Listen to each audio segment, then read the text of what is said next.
I'm going to bring Gary Wayne on with us. He's going to do a follow-up to the show that we did last night on the fall of Lucifer.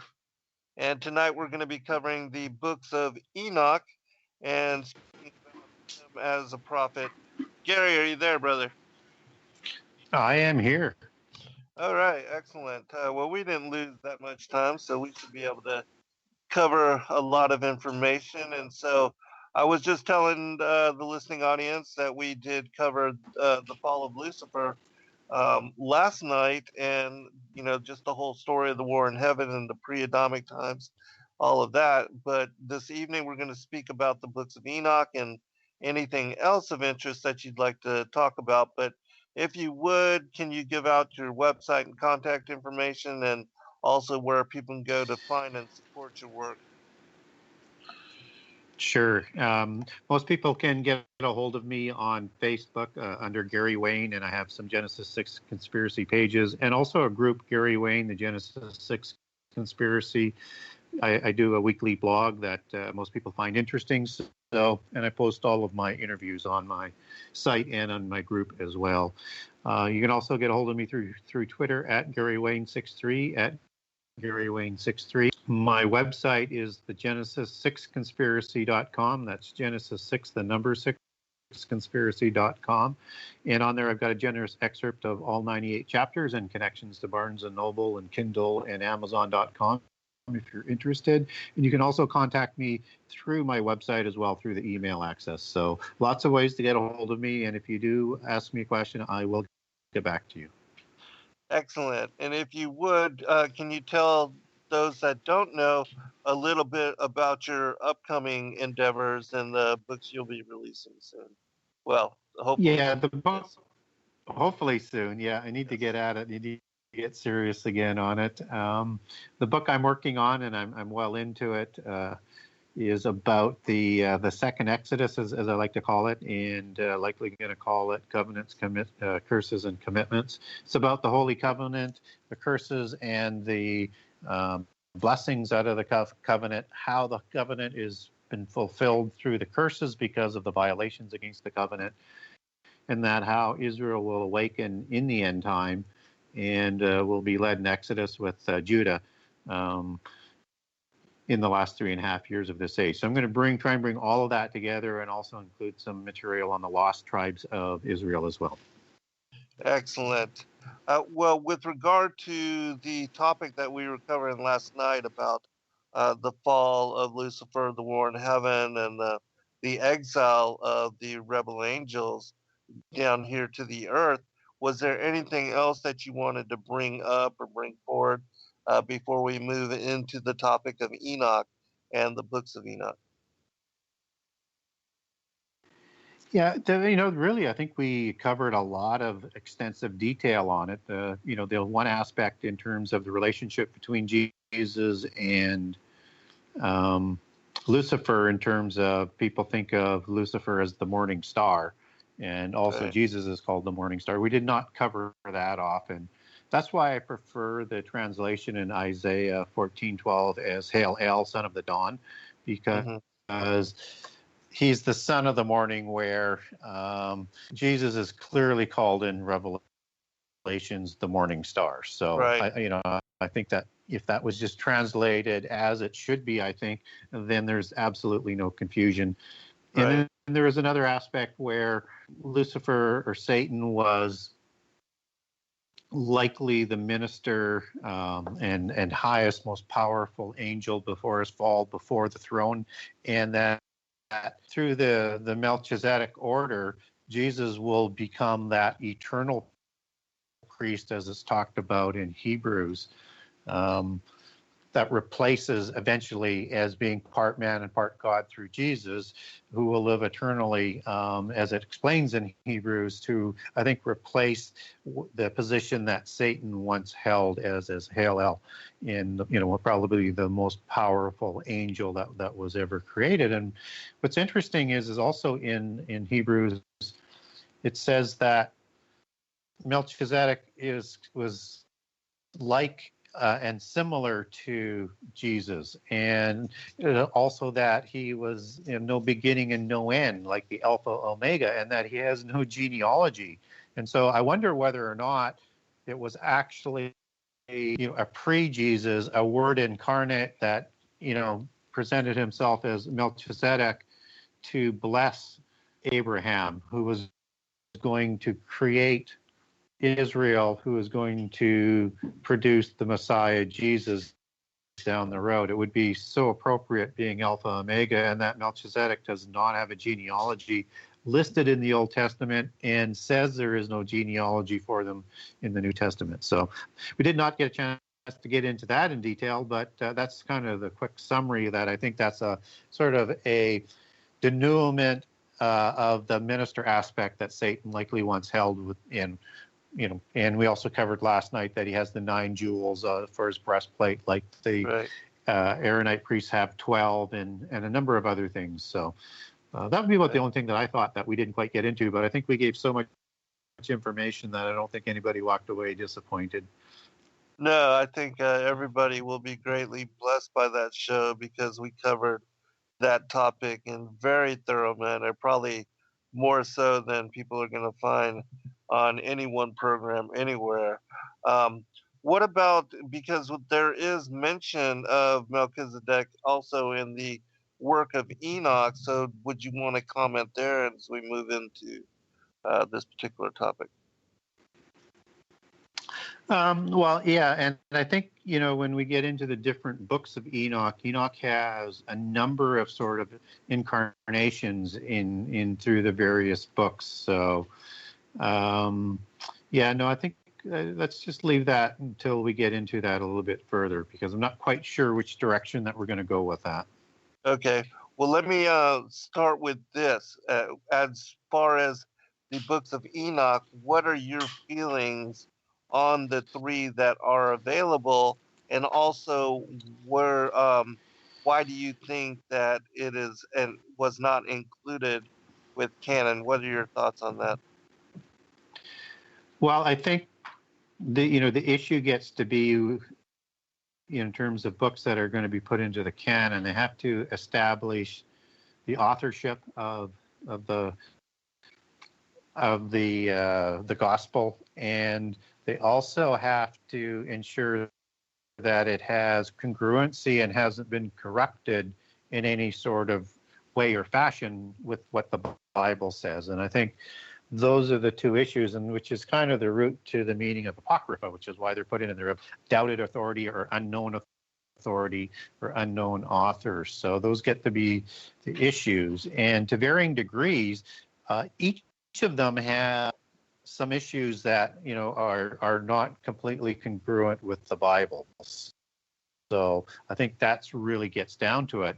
And I'll also add that there's, I think you're referring to First Enoch, Second Enoch, and Third Enoch, right. And then there's also the Book of Giants, and then there's also the Manichaean Book of Giants that the Book of King Og descends out of. So there's a whole series of those books, and I think First Enoch runs very, very close with Scripture, but it has a few issues in there that just doesn't make any sense. But it runs, like I say, 99% true with Scripture. But I think there's been a few corruptions in there, and again, it's establishing who wrote it. Was it several authors, or was it one author?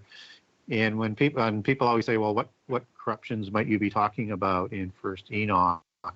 Just little things like in verse 61, and I'm referring to the R.H. Charles version of this as opposed to Alexander Bruce, although they're one close, and also the Giaz version as opposed to the Aramaic version, because the Giaz is a little bit longer and has a few more verses. So that's why sometimes the verses don't always match up. But in chapter 60, for example, it says Enoch is 550 years old. And of course, that makes no sense, right? Because we know he was taken to heaven at 365 years old. And right. In chapter 58, he says he's 500 years old. So there's some little things like that, and a couple other things like it has the angels building the ark, which we know Noah built the ark according to the Bible. So I wonder whether or not Alexander Bruce had his fingers on some of this or not, because he was a Gnostic and a Freemason and a descendant of Robert the Bruce.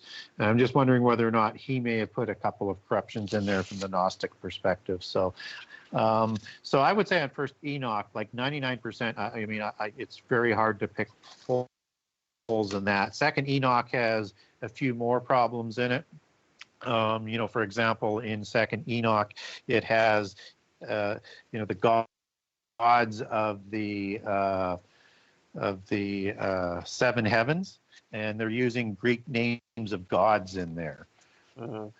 So they've got names like Kronos and Aphrodite and Ares and Zeus and Hermes. So there's been some corruptions done in that one as well. So, and it's got a few other things, and it is less congruent with the Bible than First Enoch. And then Third Enoch, it kind of goes more off stream in terms of how it deals with Enoch as being Metatron and raised to an angel, and an angel with 6 wings, and an angel above all other angels. So it has, I kind of question that, and to a messianic figure like Jesus, he almost becomes Jesus, having a throne in the 7th hall or the 7th heaven that God provides for him. So it's interesting how all of them have these little things that you just can't sort of reconcile with the Bible in them. But in between those issues, there's a ton of fabulous information. Absolutely. And the reason why you have to understand about does it run with the Bible is because you have to understand there were 2 Enochs. And if it doesn't run congruent in the Bible, like in 1,000 different ways, for example, it's probably written by Enoch, son of Cain, as opposed to Enoch, son of Jared. But if it's just a few corruptions, that can happen through time with people just corrupting it because of their polytheist beliefs, right? So that's why I think you have to be very, very careful when we get beyond First Enoch with the other ones, to use them more for context and information. And I know a lot of people won't like this when I say I think you can rely on First Enoch, except for those very minor issues, to be a good parallel scripture with the Bible. And many of the church fathers quoted from it and thought it was accurate as well. So just a quick synopsis on my thoughts on it. And of course, the Book of Giants goes a little bit further away, and it has other informations, that's in it. And we can get into all of those on an individual basis if you want. But when you get into like the Book of Giants out of the Dead Sea Scrolls, you've got interesting things in there like Gilgamesh's name in there on 4Q531, for example. So it's got some interesting things as well. And there's not a whole bunch to the surviving parts of the Book of Giants, which is unfortunate. Right. Yeah, I do love those 2 accounts, and it is a shame that they're so fragmented. But just so people know, we compiled a book of the works of Enoch, and there are a couple of other texts that not a lot of people know about that we included within even what you had made mention of with those particular books. But in the one that we compiled, the works of Enoch, we have the account of Enoch the prophet, which is a Greek text that was found in 2006. The Book of Jubilees, chapter 3 and 4, where it speaks about Enoch, and the Book of Enoch, of course, book 1, the Book of the Secrets of Enoch, which is the second one, the Slavonic, the Aramaic Dead Sea Scroll fragmentary, First Enoch, Ogdius the Giant, which is the Book of the Giants, and then the Mandean Book of the Giants, then the Midrash of Semyaza and Aza, the Kebra Nagas, chapter 100, which is all about the fall of the Watchers, and expounding upon Genesis 6, which I do believe the Book of Enoch gives us greater detail on that than any other text. Then there's the Armenian vision of Enoch the Just, the third book of Enoch, which is the Hebrew, which we are speaking about. There's also the Coptic Apocryphon of Enoch. And then there's the Slavonic two tablets of Enoch. And a lot of these, again, are, texts that not a lot of people know about. And because, you know, as far as compiling all together, the study of all of these texts, I believe, gives us greater detail on what occurred in Genesis 6 with the sons of God mating with the daughters of Cain, and giving us a greater detail into that particular aspect. Because I know, for people that first read the Bible, and when I began to revisit and reread all of these texts, when I came to that particular passage, it was one of the things that intrigued me to begin the study of the extra biblical material. And then the other aspect of the Book of Enoch, which I found so fascinating, was the mention of both, um, Christ and the Ancient of Days, um, and the references, the messianic prophecies that were contained within these particular scriptures, and even the whole. We're already at first break. All right, we'll be right back, everyone.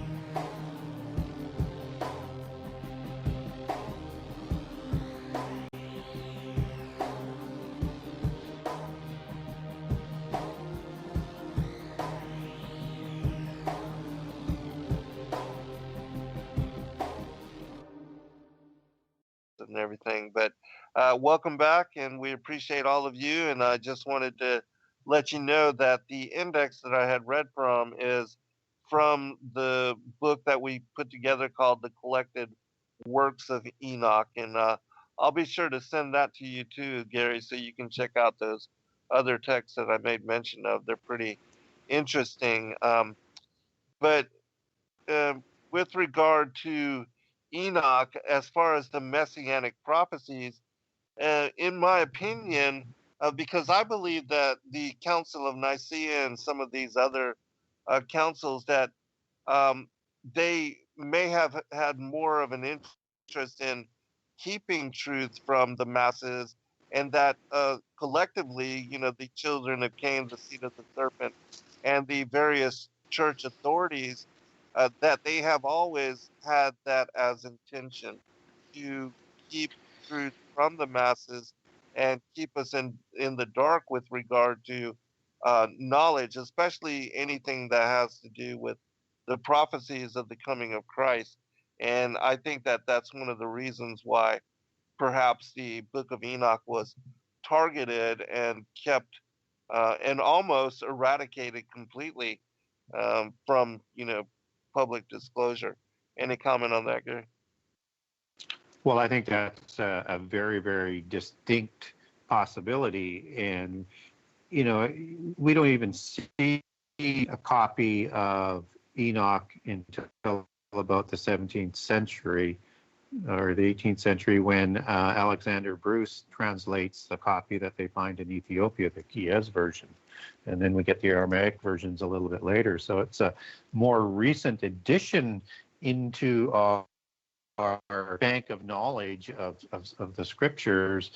And yet we have, at the time when they're putting the Bible together, and just before, you've got, people like Tertullian defending it, and you've got Clement of Alexandria quoting from it. So you have some pretty big heavyweights who believe that, the Enoch literature was part of what they called the 70 scroll hagiography that's referenced in Ezra, but it wasn't included into to the final Palestinian canon for some reason, which we don't know of, and which is why they can't probably date the copies that they have today back beyond 200 to 300 BC, which is again another reason why it sort of hits at apocryphal list.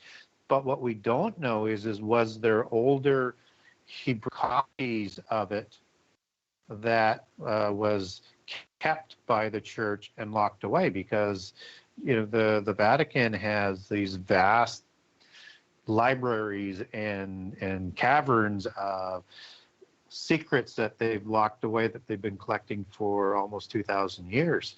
Right. So it could very well be in there, because this information that is in the Bible about the antediluvian epoch and the rebellion of the angels and the giants, I mean, this is not standard doctrine that's taught in churches because there's so little on it. Right. Right. And Enoch is basically, First Enoch is basically, has twofold purposes. One is to focus heavily on the history of the prehistory, if I can put it that way, and the other is prophetic, so that you can understand the end times through prehistory. And it's like it's that key that's been lost, and we only have perhaps part of the Book of Enoch or other missing books, because there's a lot of scholars that think that it was part of another set of books that were also lost, like the Wars of Yahweh they talk about, and of course the Book of Yasher, and of course the Yasher one doesn't seem to be at least all of the old Book of Yasher, because there's things that are missing in it that are referenced in the Bible. And it's got some issues to it as well, some significant mysticism in it that's been corrupted over the time. So we don't know about that one. There's the Toledoth of Adam and the Toledoth of Noah, that they all think what's in Enoch has parts of those books in it. So whether that's true or not, that's just what a lot of scholars kind of postulate on. Mm-hmm. Right.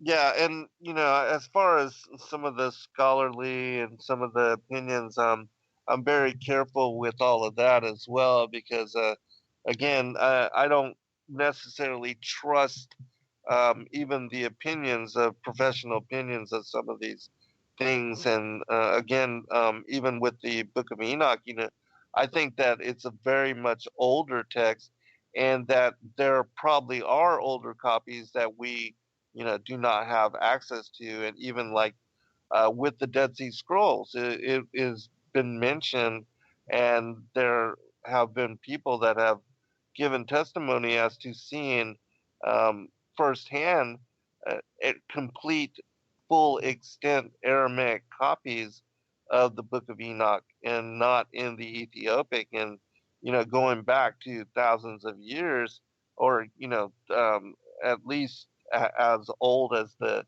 Dead Sea Scrolls, which places them before going back several thousand years. And so it makes those particular texts very much very ancient, and it also confirms that the Book of Enoch is very ancient, but we don't have access to this material. And even with the Dead Sea Scrolls, there's a lot of texts and things that were found that are still have not yet been made public, and all that has been released is all that was fragmentary, those things which are broken. And so comment on that, Gary?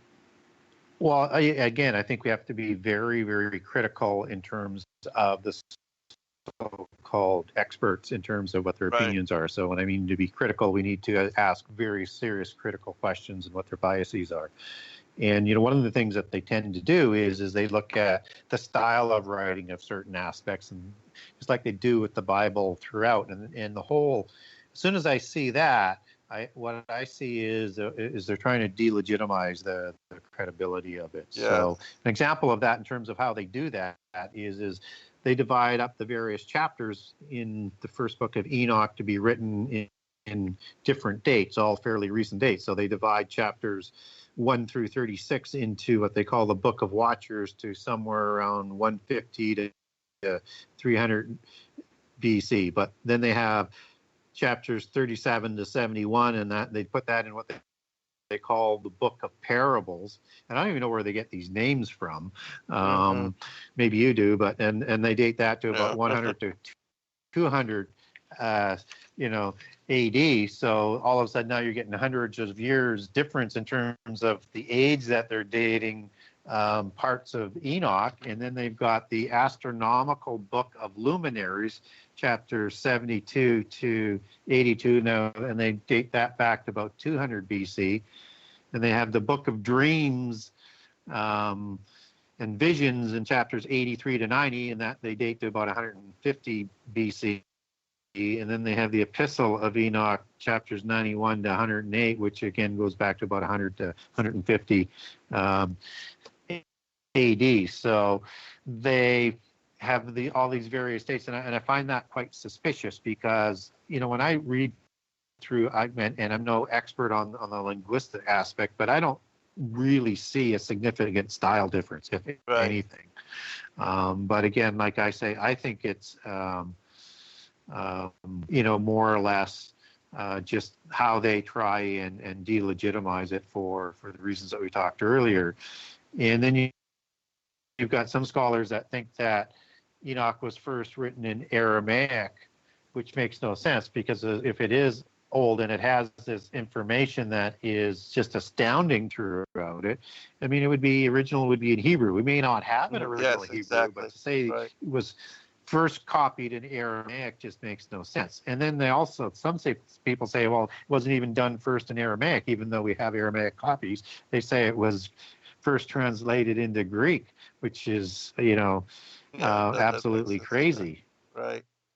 Yeah. So they go at it in ways that are seemingly from an expert's perspective, but it seems to have that sort of underlying aspect to it, that it's just there to delegitimize it. And it's not only from the Christian side, but sometimes from the non-Christian side as well. Right. Yeah, and I definitely think one of the reasons why these texts are targeted is, you know, because they speak about the elect one, and they speak about Yeshua, even in what you were talking about with I call it the Animal Farm prophecies, you know, where they basically tell us the whole history of humanity in these kind of allegory, metaphorical, symbolic, with the bulls, the black bull, the red bull, the white bulls, and the children of the watchers being the asses, the elephants, and just really strange, but it covers the full history of humanity, even to Yeshua, the coming of Yeshua, the second coming, speaks of Abraham, Moses, all of the prophets and the patriarchs and their coming, and tells the history, you know, even how they would be, you know, for the 400 years of bondage in Egypt, and Moses freeing them. All these different stories are covered in the book of Enoch in that particular section, and all of that is prophetic as well. And so, in my mind, and also with the work that I've done on the book on the courses of the heavenly luminaries and decrypting that material, in my opinion, it shows that there is an inspired nature to these particular texts. And no matter what the experts say, and no matter what they are trying to date or trying uh, to illegitimize these particular revelations, that they certainly are profound. And I do believe that people can be really blessed by reading, especially First Enoch, and especially if you're trying to understand better what occurred there in Genesis 6. Comment? I agree, and I also like the use of the Son of Man in First Enoch, which is the term that Jesus used. Most important, yes. Now again, what's sort of contradictory about the critics is then they use that to say, well, then it was written after Jesus, but they got all these dates that are even before Jesus. So no matter what, to use that is, you know, either it was corrupted afterwards to use those terms, or is prophetic. And I think there's, as I said, I think there's some translation corruptions in there, but not large ones, and certainly nothing that I would get too concerned about with First Enoch. But understand that there are a couple of issues in there, but like I say, 99% it runs with Scripture, and it just provides so much context. It's just something that if you're interested in Genesis and before the flood, it's a must read, and if you're a prophecy buff, it's a must read. Absolutely. And the other thing that I think is very interesting with regard to the first Enoch is that he writes in chapter 1, how he's writing for the last generation, a remote generation. And then in the latter chapters, he speaks about, uh, in my opinion, the times that we are in. And we see that he speaks about, the end of days, and gives us detail as to what would be occurring during this time, as we see also revealed in Matthew 24 and Mark 13 and Luke 21, and also the Apocalypse of Peter and other end time tales, that a large portion of Scripture is, in my opinion, again, written for our generation, and that the study of prophecy, and also the fact that so much material is now coming to light and made available in a way that has never been as accessible or easily um, brought up for study as it is now. Even people that have had libraries and or had to go to libraries in order to study, to be able to sit on your computer in the comfort of your own home, no matter where you are in the world, just to jump on the internet and to keyword search a particular title of a particular text.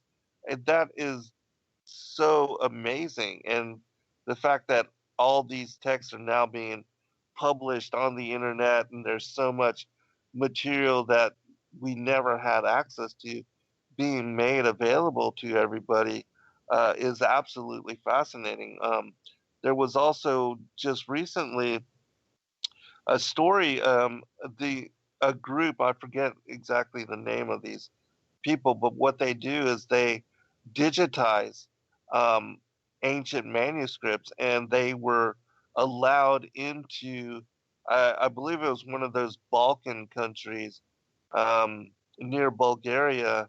Maybe I think it was Romania actually, and there was like 50 some manuscripts, Old Testament, New Testament manuscripts, ancient, that were kept safe and secure by these particular caretakers that were appointed and through the generations to watch over some of these particular texts. And now they are digitizing them and making copies of them and making them available. And so this kind of thing is happening. And so there's so much information coming to light, even with what I had read from the index, these different texts of the Book of Enoch, which the first three that we made mention of are the ones that are mostly known about. But now there are, other fragmentary texts and other minor texts that are coming out, which are given even more exposition as to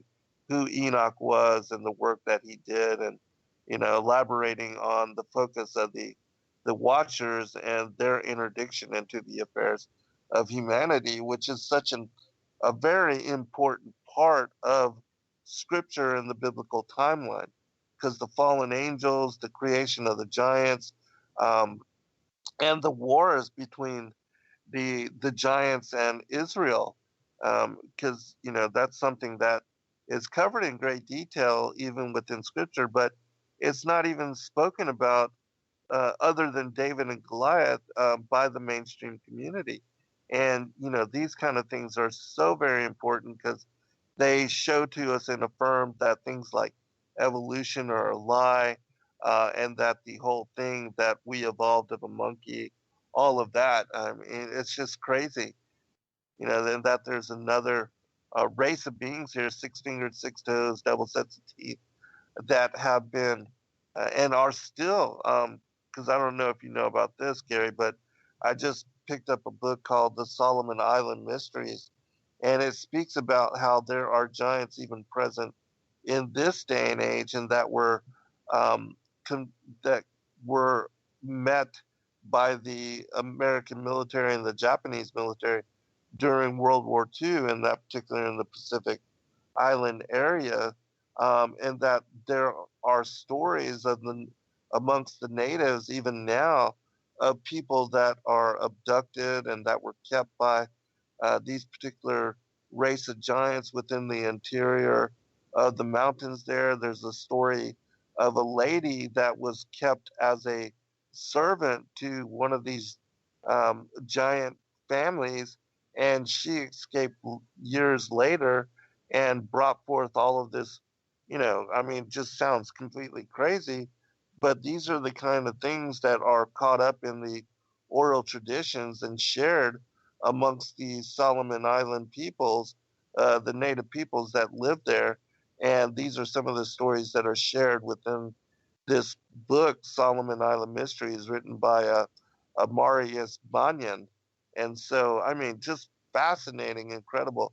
And I'm sure you heard about the special forces encountering the Kandahar giant. And so, these kind of things are very much real, even though they sound fantastical, and there are confirmation of them, um, even in the stories of the conquistadors, going across and through here in America and South America, and how Magellan encountering in Patagonia these giants, and those kind of people are still said to be in the jungles in the Amazon forest. I mean, so um, fascinating stories, and the Bible comes to light as truth and is confirmed as truth with all of these accounts. Okay. Yeah, and we don't know whether or not all of those accounts are true, but I don't think we can dismiss them either. Yes. And certainly that Afghanistan one, if you listen to that interview that was on Coast to Coast with Steve Quayle and the pilot, I mean, absolutely stunning and interesting account with the details, and it's the details I was paying attention to, and I can't say that any of his details would have been wrong, from the red hair and the size and the dexterity and everything else that he was talking about. So, right. And we have these, as you say, it's not just in recent years, it's all throughout history we have accounts of these giants, and we have the red-headed giants in North America and the red-headed ones in Peru, and on and on and on. It's just so much there to absolutely dismiss, and yet they're also kind of related to the end time, and we need to understand that. And that's why I think, referencing back to what we're talking about earlier, is why Enoch has been suppressed in so many things, because if you look at probably the most, I'll just backstep a couple steps here, but in Enoch, you're going to learn about these hollow places where it's thought that a lot of these Nephilim live or are in stasis, and there's many different legends and things like that. But it talks about the hollow places in the underworld, and it also gives information that makes sense out of probably the most puzzling prophecy in the Bible, and that's Revelation 9 and the abyss and what comes out of the abyss, right? If you don't understand the abyss, if you don't understand fallen angels and impassioned fallen angels and the creation of the giants, you don't understand the abyss. And so everybody apologizes away what all of these meanings are. And I think that John was describing exactly what he saw in the vision coming out. And it's these impassioned angels, and the worst of them, and these scorpion beings, are probably what the Sumerians depicted as the Girdabelu and the Krababelu, gods that were protectors of gods and created by Tiamat and protected the the temples after Tiamat was killed. Just my speculation, but there's a scripture, and I've got a post on that if anybody wants it. It's a fascinating read, and I give you pictures of reliefs, and there's no doubt in my mind that the weapons they use and the descriptions of them match perfectly with what comes out of the abyss. And so we learn about the abyss in great detail in Enoch, so we can better understand that. And what's important to understand about all of that is the topsy-turvy, incredible aspect of the supernatural of the end time and all of its horror is greater than we can imagine. Right. And Revelation 9 is the tip of that iceberg. And if you want to get prepared and not be deceived, you need to know this information. And Absolutely. So we learn all about the abyss, where it's located, the difference between, the shaft of the abyss and the prison. And I want to just match up, one verse just to give another parallel example. So in Isaiah 13, which is a prophecy that leads into the Isaiah 14 prophecy and details of prehistory that we talked in detail about last night. In 13:5, it says, they come from a far country, from the end of heaven, even Right. the Lord, and the weapons of his indignation to destroy the whole land. And it's also part of these beings even coming from God that's talked about in Isaiah 13 as well. And so if you look what it says in the book of Enoch, that's what it says where the abyss is located, that it's located at the far end of the heaven and earth in chapter 18. And this is the deep abyss with the columns, and it's the prison that the impassioned angels are hung in. And these are the beings that I think that are coming out that are going to impact the end time, along with all of the angels that are thrown out of heaven at the midpoint of the last 3.5 years. So we are going to have Nephilim descendants. We are going to have rebellious fallen angels. We are going to have creatures and beasts like we've not seen before. And we've got the demon spirits that are looking and thirsting for bodies and also interacting in Revelation, causing the wars and things like that. And the relationship with Babylon and at Armageddon with all of these different beings of beasts and howlings and things like that. If you don't understand the supernatural aspect, it's hard to fully understand end time prophecy. And the book of Enoch gives you both the prehistory details and then gives you what's going to happen in the end time. And then you match that up with the Bible. And now you've got some understanding that is likely not to let you be deceived. Absolutely. Yes. Job and Enoch, Isaiah speaks about this. I mean, and Joel, chapter 2, which we'll be right back for second hour and we'll elaborate a little bit. Be right back, everyone. Against Babylon.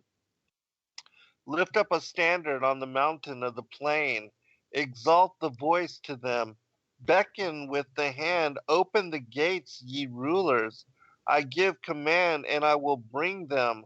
Giants are coming to fulfill my wrath, rejoicing at the same time and insulting. A voice of many nations on the mountains, even like to that of many nations, a voice of kings and nations gathered together. The Lord of hosts has given command to a warlike nation to come from a land afar off, from the utmost foundation of heaven. The Lord and his warriors are coming to destroy all the world. Howl ye, for the day of the Lord is near, and destruction from God shall arrive. And that's the Brenton Septuagint translation of Isaiah chapter 13, verses 1 through 6. Gary?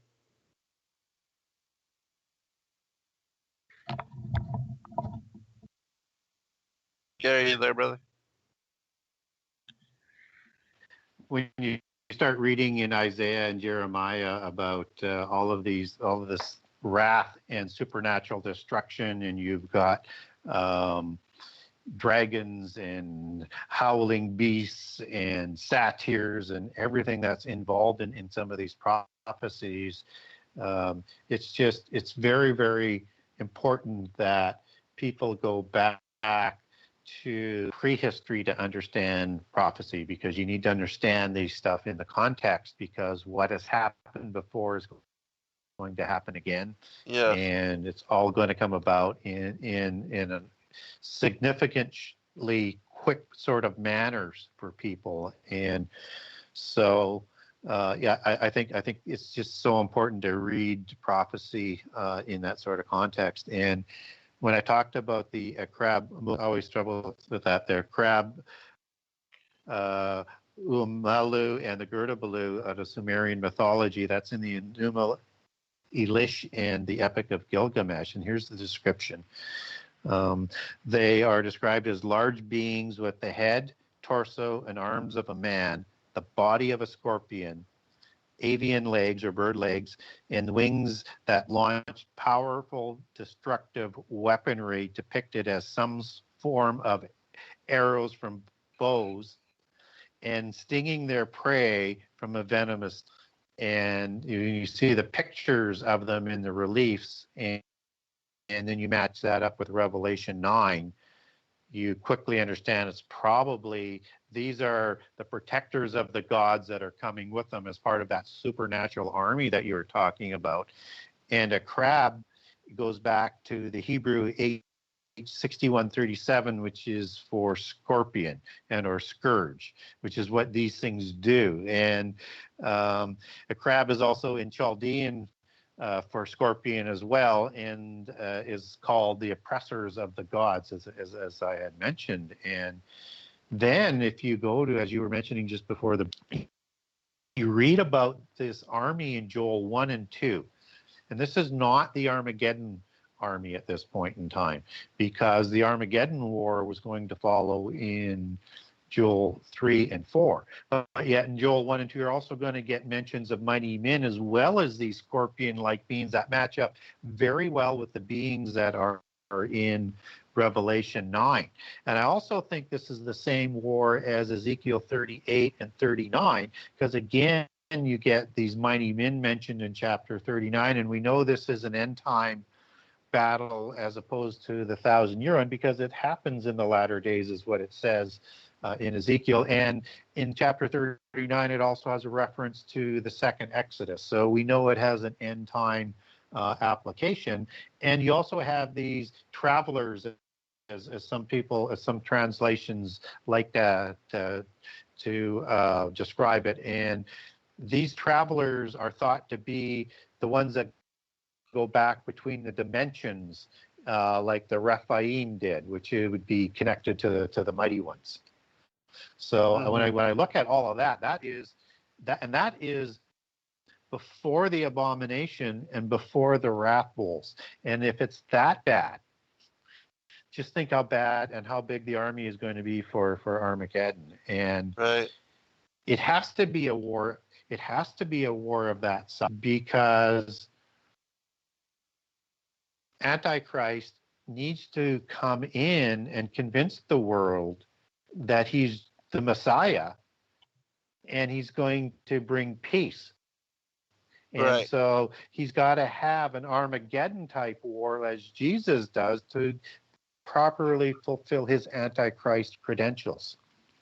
Right, absolutely. And and as far as the ancient aliens and how they are setting up the whole premise of the return of the fallen angels, or the Anunnaki, and how the whole thing that they're coming to save us from ourselves, the Mayan prophecies, we see a setup for a supernatural, an alien god, a false savior Messiah being established. And the Ancient Aliens show is like #1 in the world.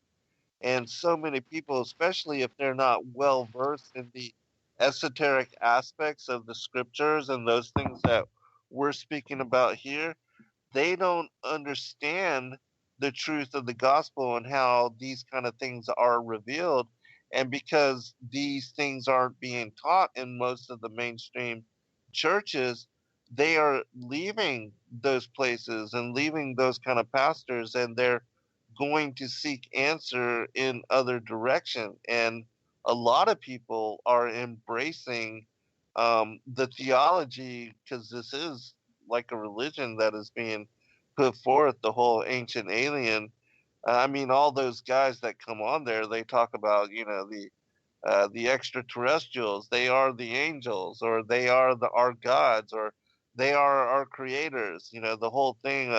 They jumped the gun on evolution and created humanity, modern humanity, so long ago. And so the whole premise is being established for the Antichrist to come and to take over and to be given this authority, and he already has all this appeal from the mythology and the traditions that, as far as the feathered serpent, all of that also ties into this. And so this whole thing, the strong delusion, or part of it, has been established, and I believe a lot of the world is ripe for just ready to bow down to these creator beings, or so-called creator beings.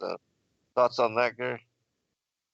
Oh, I think that's exactly what's going to be happening, and it's part of that alien deception. So, and I think the alien mythos has some credibility to it in terms of certain aspects. And I like their research. Their bias is obviously not my bias. Right. So they're going to devalue the fallen angels or the gods to just a very advanced form of alien. But that doesn't mean there aren't other types of aliens, right? Or beings, and perhaps ones that also survived, if we can go with these positions of places in the earth, or if they had technology to be off the earth during the flood. And so you've got like the gray aliens and all these little beings that sort of match up with the fairies, and particularly the gray neighbors with the grays in terms of the flying machines. And you've got the reptilian aliens that sort of match up to Nakash and or Nephilim descendants, and I'm not sure how that interplays, but they can use a variety of beings to do this deception, as well as we understand that in the physical world that you have fallen angels who have shape-shifting capabilities, so they can take any form that they want. So, right.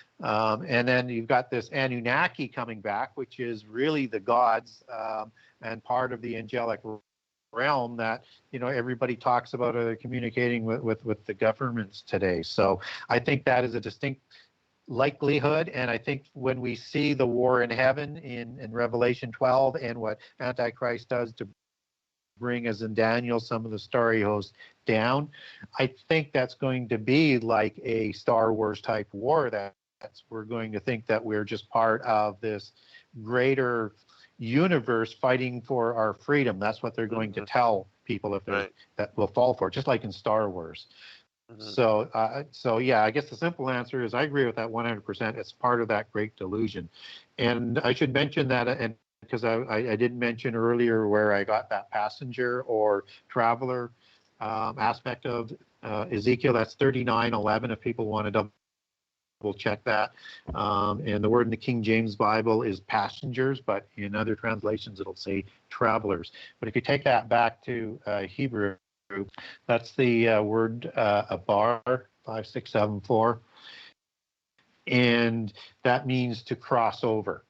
And so if you start drilling back on that word and some of the history and the Ugaritic texts, and you'll find that there's a connection there of these travelers that cross over from the spirit world with the Rephaim. So I think there's a connection there, and it just seems to fit with all the other supernatural things going on in these different beings that were part of the prehistory. Yeah, I fully agree. And I would remind people also that With regard to the shape-shifting capacities, that in Second Corinthians it tells us that in verse 14, and no marvel, for Satan himself is transformed into an angel of light. And so, the Bible tells us that they can shapeshift. Therefore, it is no great thing if his ministers also be transformed as the ministers of righteousness, whose end shall be according to their works. And so, the Bible declares that they have this particular capacity. We see it made mention of in, like we had quoted from passages from the Emerald Tablets in the show that we did last night. And there are all of these conic, dragon-like, serpentine, seraphic imagery and connections to these particular fallen angelic, what we know to be as demonic entities, legion, the powers, the principalities, the rulers of darkness, wickedness in high places, but most of the world believes that they, are extraterrestrials from way far wherever. But certainly they are interdimensional beings, and that is spoken about in great detail in different places as well. And with regard to the locust army, we see in Isaiah chapter 14, and one of the things that is of great interest to me, and which I wrote about in great detail in my last book, Paradise, the Sides of the North, and the Mount of the Congregation, that where it speaks about how art thou fallen from heaven, O Lucifer, son of the morning? How art thou cut down to the ground, which didst weaken the nations? Where he says, I will ascend into heaven, I will exalt my throne above the stars of God. I will sit also upon the mount of the congregation in the sides of the north. I believe I have decrypted where the sides of the north and the mount of the congregation are located. And I do believe that this is associated with the North Pole and with the particular feature. The Mount of the Congregation, I believe, is also associated to what Mount Meru in the Vedic cosmology, or Mount Olympus in the Greek cosmology. Um, that this particular mountain at the center of the plane of the earth, that this is where the Mount of the Congregation is, and that the sides of the north are representative of Polaris, where Polaris is the fixed star, the one fixed star of the celestial evening. It shows us where the throne of the Most High God has been established in the very center of the vaulted dome of the earth. And it is also my opinion that the abysmal chasm is located there as well, and that where it continues, yet thou shalt be brought down to hell, to the sides of the pit. I do believe that the abysmal chasm is referenced as well as being located there at the north, and that we see um, a link to Jacob's ladder, that the gateway, the portals to the Most High's throne, and also to the interior Sheol, are located in this particular area. And we see both Job in chapter 26 and also um, Enoch in chapter 18. They speak about this, and I'll read really quickly what it says in the King James. Dead things are formed from under the waters, and the inhabitants thereof. Hell is naked before him, and destruction hath no covering. He stretcheth out the north over the empty place, and hangeth the earth upon nothing. This particular area is mentioned in several different places. Um, Enoch also, as I said, speaks about it, and there's a passage in the Chronicles of Jeremiah that says, there the demons, the earthquakes, evil spirits, and Shittim dwell, and from there they come forth to the world. As it is said, out of the north evil shall break forth. Um, and so I'll share one other passage which talks about this, and it's an interesting passage. It's from the Cave of Treasures, and also the book of the bee, and it speaks about the giants being gathered and confined in the interior of the earth, at this particular north, this place in the north. And it says, and shut them up within the confines of the north. This is the gate of the world on the north, and there is no other entrance or exit from the confines of the world, from the east to the north. And it also says that at the end of days, that they will be released from this particular area, and that the giants and the locust army, all of that, these supernatural, just as I read with Isaiah, these giants being released, and that they will come and be part of the wrath, uh, being poured out on the wicked.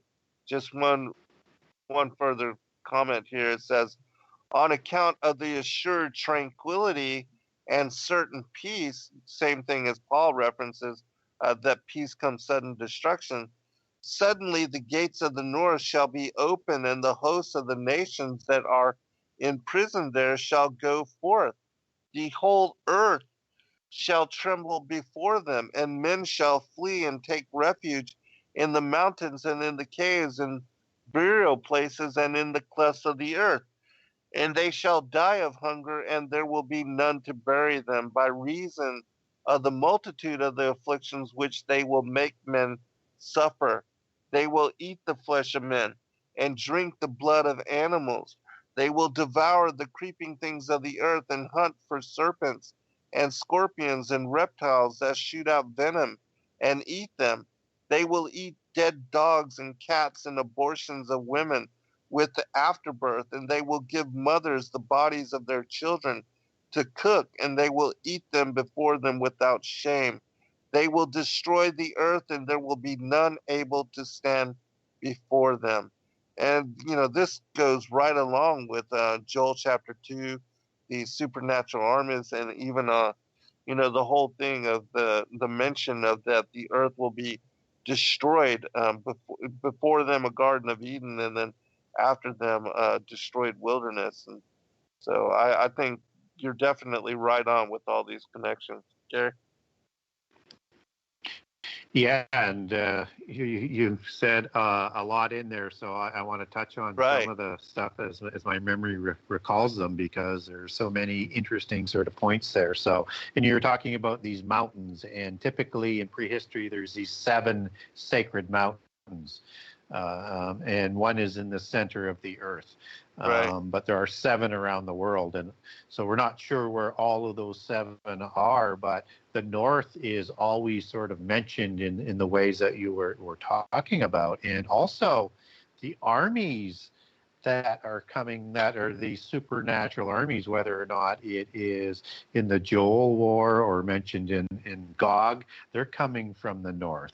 Or the destruction of Babylon, that army comes from the north in the end time. And when in Daniel, the Antichrist looks to the north, and there's something there like an army coming, and he goes to meet them. Out of the tends to come all these supernatural armies, I think. I mean, as I connect the dots on it. So it makes some sense there that if you think that shaft to the end of the earth, as we talked about in Isaiah and in Enoch, is where the abyss is located, then that makes a lot of sense. Mm-hmm. And another thing that you were touching on is that you were talking about the word watcher again, and we touched on that last night, and that's another word that people have in Greek called Grigori, which matches up to watcher, and we see that in Daniel 4, where the term watcher comes up. That's a type of angel, and what's interesting about that word and the reptilian and the god and the seraphim connections that you were talking about, if we go into Egypt with the Urshu gods, that translates as watchers and intermediaries, or the Neteru or Neter gods are the ones who watch. Yes. And over in Greek, when you have Drakon and Drakonta, which, again, the Olympian gods were essentially those were reptilian gods, as they're originally depicted, also means to watch. And so we have all of these connections that, again, sort of go global wide, that have a similar type of meaning that you can't ignore. You just have to look at what you're being told and just let the pieces fall together and not be concerned if it's a bit disturbing, because it's supposed to be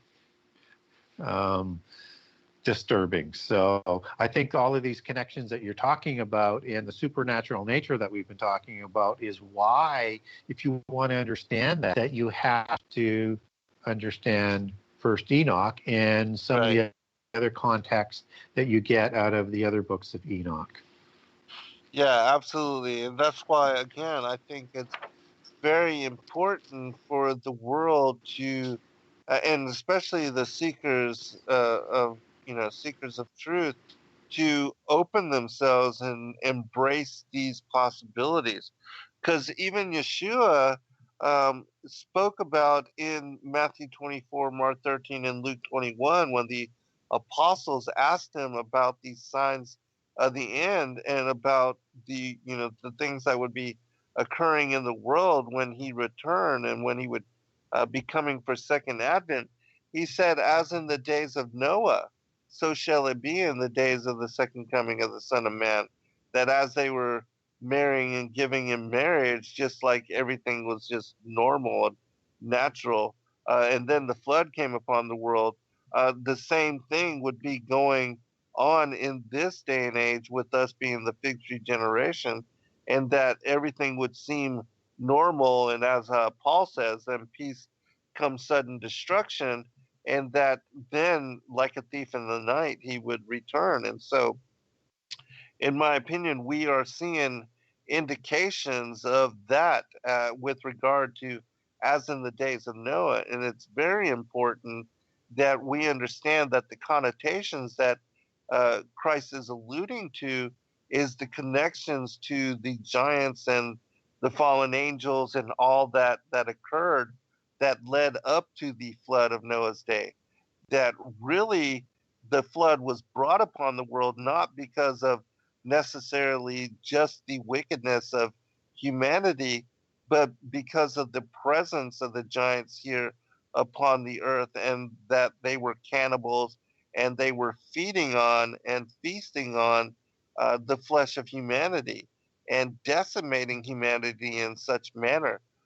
In Baruch, the second book of Baruch, it makes mention of that the flood wiped out 409,000 giants. And so, each one of these giants was said to be capable of incredible feats of strength and also superior in their warlike nature and able to slaughter just, huge amounts of not just men, but they, even Goliath, he was said to be the Philistine champion and able to challenge and to take up and defeat anybody, and nobody would even uh, take him up on his challenge until David, anointed by the Most High, slew Goliath and took his head. But the warlike nature of these giants, the Og, mentioned in the Bible, how big he was. I mean, we can only imagine 409,000 giants running around on the earth and at war with humanity. It would take a flood in order to restore peace and bring up what would be left of the 8 members of the family of Noah and give them a chance to reestablish. We'll be right back for our final segment, everyone. That belonged to earth's youth. Wise were we with the wisdom of the children of light who dwelt among us. Strong were we with the power drawn from the eternal fire. all of these greatest among the children of men was my father, thought me, the keeper of the great temple, and link between the children of light who dwelt within the temple and the races of men who inhabited the 10 islands. This is from the Emerald Tablets of Thoth, and it's speaking about the uh, Thoth, who was an Atlantean priest king. And he speaks about these ancient times and these ancient days and how they were different from the pre Adamic peoples that they had attempted to enslave and to alter to make as a servant class.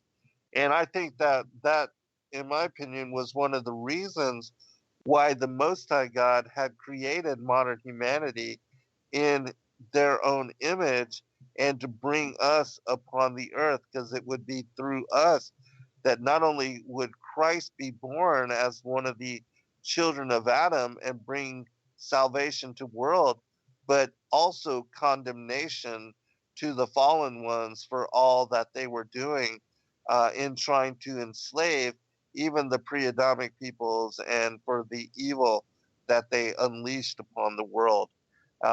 Gary, do you have comment on that? And then we'll move into what will be the final segment of the show this evening. It's going by fast. Yeah, I think we have to be open to the fact that before the Adamites and likely the people of day 6, that there were beings before that and or at the same time of the people of day 6, and that they were not good to the human-like people, and certainly to the Adamites Right. that followed. So I think that's a distinct possibility, and I do think that we can make a case that between the Eden account and day 6, that the details are so significantly different that they have to be two different accounts, in my opinion. And I Right. know a lot of people will disagree with that.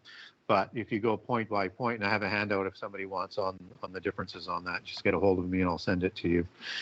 There are just way too many to try and rationalize away. They're two different stories.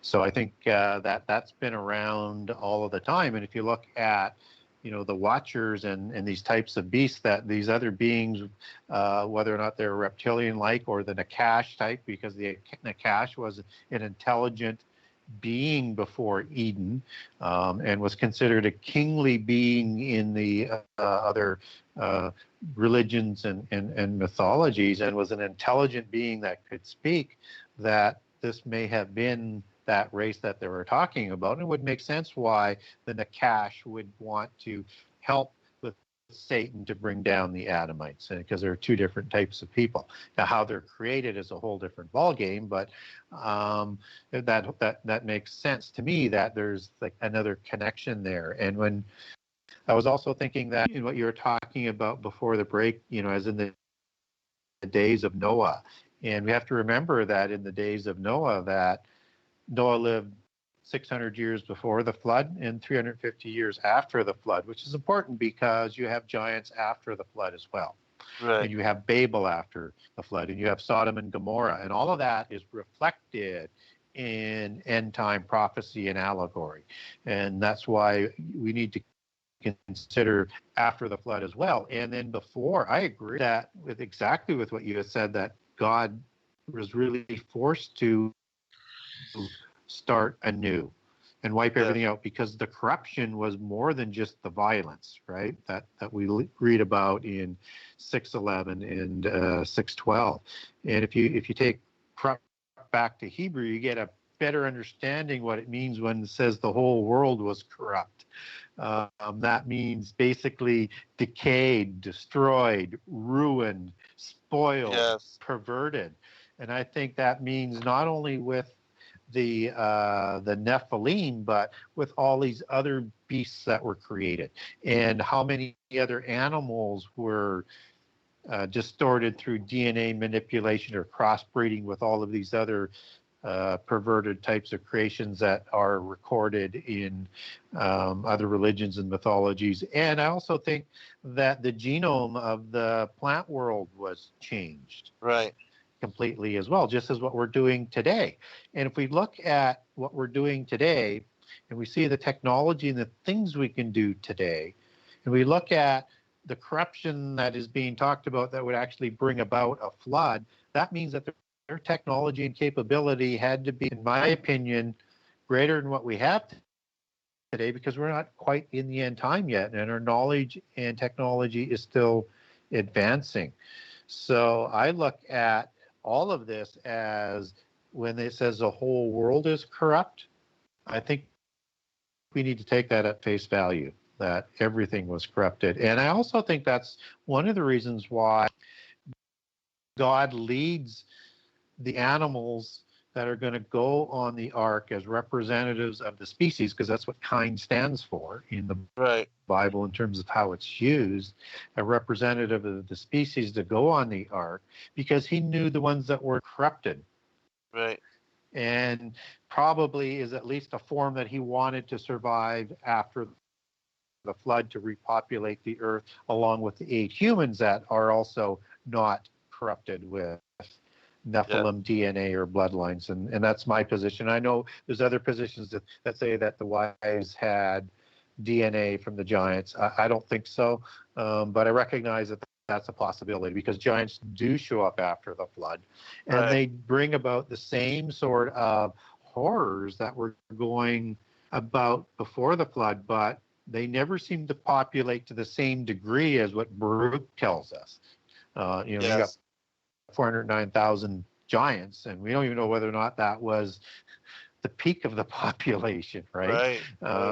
So they didn't seem to be able to procreate the same way after the flood, and to gain those numbers, but they still had enough power and authority to totally take over the kingship dynasties, and thus have all of humankind following them. So they still had a big impact, and that impact has rolled forward to this day, and it's those descendants matched up with whatever's coming out of the abyss and other dimensions in the end time that are partnering together to bring about all of this supernatural stuff in the end time. And I think that's also one of the reasons why they're trying to get at CERN. They want to unlock the key to the abyss. Whether or not they can actually do it or not, that's a whole different question, but I think that's what they're trying to do. Yeah, I fully agree that there's something to even, with what it talks about in the Emerald Tablets again, where they call up great evil from the deep below, and these interdimensional beings, that it's a repeat, nothing new under the sun. And we see that the same thing, as in the days of Noah, again, that this technology is being recreated. And it's not something that's new. That I agree with you that they had very much advanced, they brought the mysteries of heaven. They had very advanced technologies previous to the flood of Noah's day, and even during the time of the destruction of Atlantis, and the prior times during all of that, where their cultures and civilizations were destroyed, as is elaborated upon also in the Emerald Tablets. And the Scroll of Thotis in the Colburn Bible speaks about that in great detail. I shared that with you as well. But yes, these prior cultures and civilizations, I mean, even the fact that the megalithic structures and the colossal cyclopean blocks that they use to create these cultures, they are still in existence today, and that we see remnants of their capacity. And there's no way, even with the so-called high technology of modern age, that cranes can even lift one of these blocks. And to actually lift and put them in place with other, I mean, those kind of things are a capacity that is long lost, and not not something that we can repeat in this day and age. And so that in and of itself shows that they had a greater capacity and a higher technology and a greater advancement. And in my opinion, we've been degrading since those times, and that the Most High has brought judgment every time this New World Order. In the books of Plato, it talks about how the Atlanteans were trying to establish world dominance even during that time, and we see that even during Nimrod's time in the Tower of Babel, when he establishes this world order and puts everybody to work and has them all united in effort, that the Most High scattered them and split them apart and separated them in tongue and tribe. And so I believe that that's also a repeat of judgments that he has brought upon the fallen ones in uniting the world in previous times and previous epochs. And that every time he has had to bring judgment upon them is for, they're trying to unite world in technology and capacity and ability and effort. And we see that he's not a fan of a one world order. And certainly at the end of days that they are able to assert this beast system and the 10 toes, and to unite the world for the reign of the coming of the Antichrist. But that will all be for short time, and then part of the end of days and the wrath of God being poured out. A comment, Gary? Yeah, I like to refer to the New World Order, or the NWO, as the Nephilim World Order, and Yes. that beast kingdom will be definitely a Nephilim world order of 10 kings, or at least half of them anyways. I was thinking about that, and what we're talking about, the abyss, and I brought up CERN, and thought maybe the audience might be interested in a couple interesting connections, which is why you need to understand all of this. So if you go to CERN, that is not named coincidentally, and it's not an acronym of any sort. There's actually a god in Druidic pantheon, that's called Cernunnos, and there's also an Etruscan god called CERN, and this is a Pan-like god. This is an Azazel type god. This is a Baphomet type god. This is what we would understand as a satyr out of the Bible. And so this has a connection that we need to dig into, because if you look at where CERN is located at Saint Genis Puy, the Puy goes back to Roman times, and from the Latin Apolliacum, that the Romans called that place. And that is the Greek Apollyon, where there was a temple dedicated to Apollyon there. And so this whole idea that any of that is coincidental, that imagery with what their true ambitions are, people need to think twice about that. Whether or not they can actually open the abyss or not. We know it's going to be open, but typically if we look at Revelation, it's a star that's sent from God. Whether or not it's a falling star and a fallen angel that opens it, that's a whole different ballgame. Or that's actually Azazel that's released, as in some versions at Orion, where he's said to be chained up down to the abyss, but also Enoch says he's also in the abyss as well. So I think he's in the abyss with the rest of the angels. But now if we look at what it talks about Antichrist as the son of perdition, perdition is comes from the Greek apollia, G684, and it's rooted in G622, which is Apollume, I recall, and 622 is also rooted in Apollyon for destroyer. And what's important to understand about all of that, just as 623 is related to it as well, as destroyer, as Satan, And all of these words as 625, you get sort of clusters of words in Greek and in Hebrew at times that all give a further meaning as you drill back on that etymology.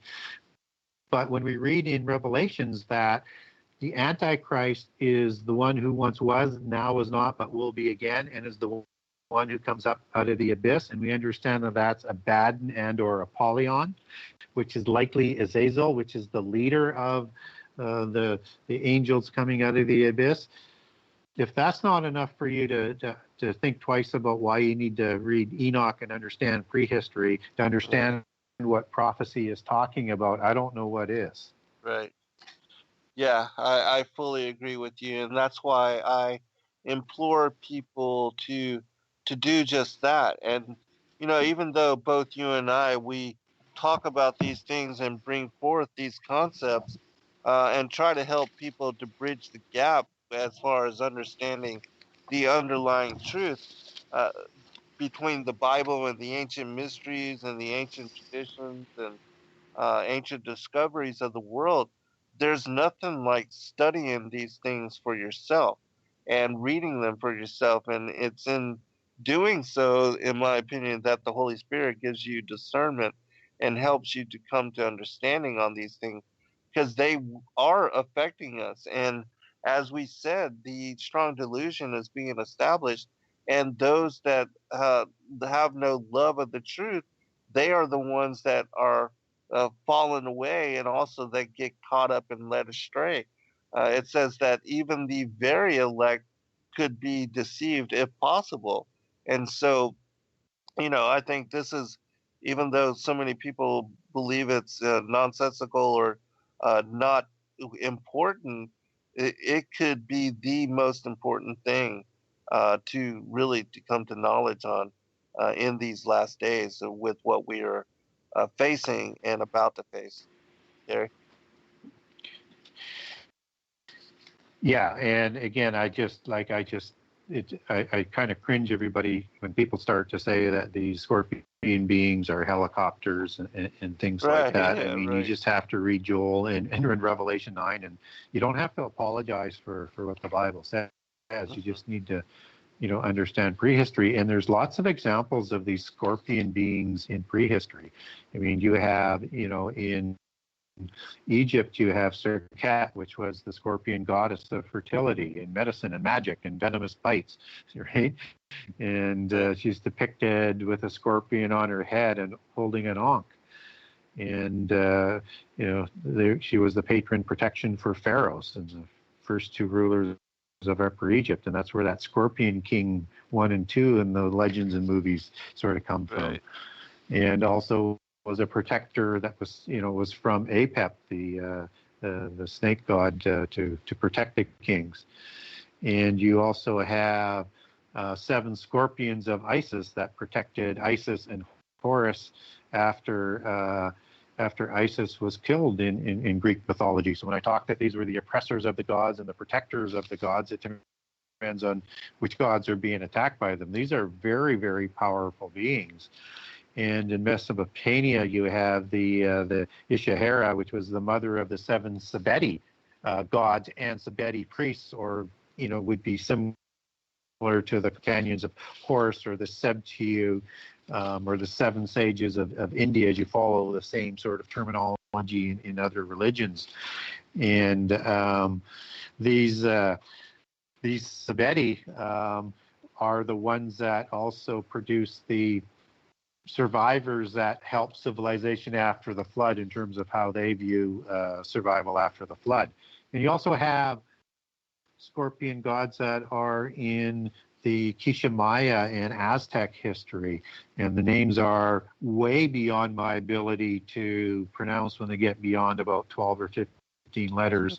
But they were kind of they are sky gods that no, they were scorpion gods that threatened to destroy the earth, and so they had to be destroyed. And they got their punishment or imprisonment because they destroyed the sacred grove of fruit trees, and they have arms and tails of scorpions. So this is not an unknown concept that we have to apologize for what the Bible says. We just need to trust in what it says. And Enoch is going to help you with that. Yes, absolutely. Um, there's even, traditions from the, like Krita Mutwa, he talks of very strange beings. And I'll just share a couple passages. He says, we had to worship them and accept them as our creators. Some told our people that they were our elder brothers and that this earth had produced them generations ago.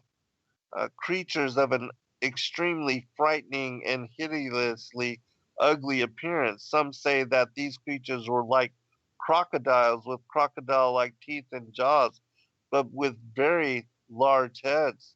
Some say that these creatures are very tall beings with snake like heads set on long, thin necks, very long arms, and very long legs. There are those that tell us that these gods who came from the skies traveled through the land in magical boats and made of bright metal, silver, or copper and gold, and they had the ability to change their shapes at will. They were amphibian, reptilian, sky gods.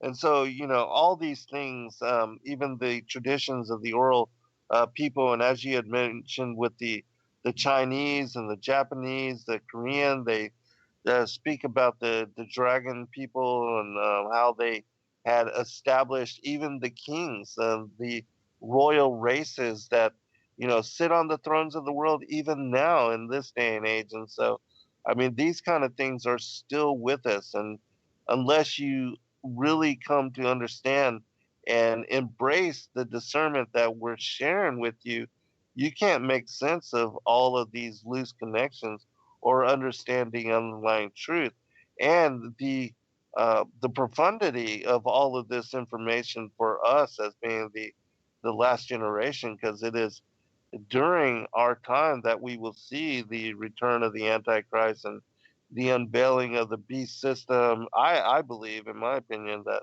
all these things are soon to happen. Even, I mean, it could be any day, in my opinion. Comment, Gary? Also, we've got Well, I think there's still about some 4 things. minutes, just so you know. Okay.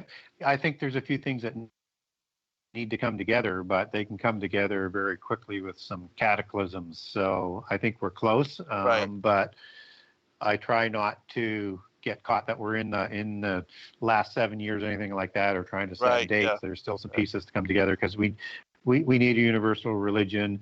There has to be the Yes. ability to do the sacrifice on a wing of the temple, and there needs to be a world government. So those things, but they can come together with cataclysms.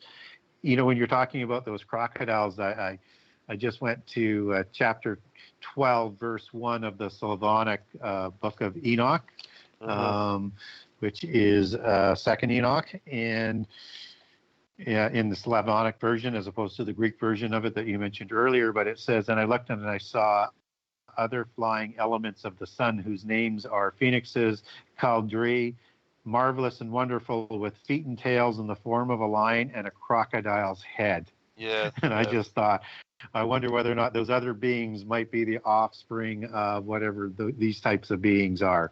I Right. mean, the phoenixes aren't really described in Enoch what they look like, but the caldri are certainly described in Third Enoch if people want to look that up. But they all have specific sort of looks to them, different types of wings, and have different positions. Mm-hmm. Absolutely, very fascinating. We appreciate you so much, brother, and I look forward. Gary will be joining us again next Thursday, so definitely catch us here on TFR. But once more, give out your website, your contact information, and where people can go to find and read your books and support your work. Yeah, so the best way to get a hold of me, if you do want to get a hold of me, is through Facebook under Gary Wayne and or the Genesis 6 Conspiracy. And you post a question there, I will get back to you, or message me there, or on Twitter, the same thing. You can follow what I'm doing on a weekly basis in terms of putting new information that I think is out there that people haven't looked at, and hopefully you get a flavor for some of that I was presenting tonight. And if you're interested in getting hold of me through my website, you can also look on there for a generous excerpt of all 98 chapters, and you can email me through there. And that is the Genesis6conspiracy.com, Genesis6conspiracy.com with the number 6. And you can also link into Amazon and Kindle and Barnes & Noble from there, or you can also order a signed copy if you want to get a signed copy. So all of that is available to you. And if somebody was, just as a reminder, they wanted some of the documents that I was talking about tonight, just get a hold of me and I will email that out to you. We appreciate you so much. 3,080 listeners live. So we appreciate all of you as well. And thank you for taking the time to join us this evening. And like I said, Gary will be on with us again next Thursday. And I will be releasing in video form very soon the show that we did last evening. God bless you, Gary.